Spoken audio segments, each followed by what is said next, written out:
Він підтримував сепаратистів на Донбасі і відверто про це розповідав в інтерв'ю. А сьогодні вийшов із СІЗО в Старобільську. Екс-голову парламентської фракції партії регіонів Олександра Єфремова на волі зустрічав адвокат. Поспілкуватися Єфремов погодився зі знімальною групою ТСН.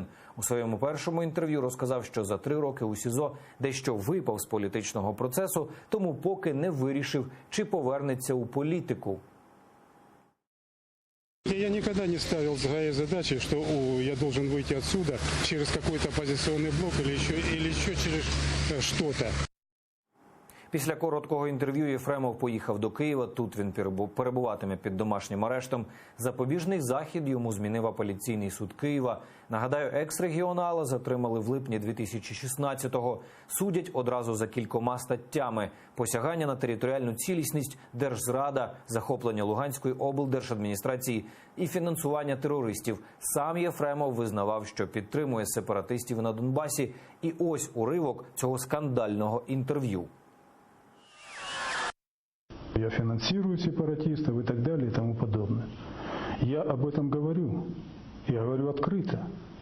Но сказать, что я услышан, я не скажу.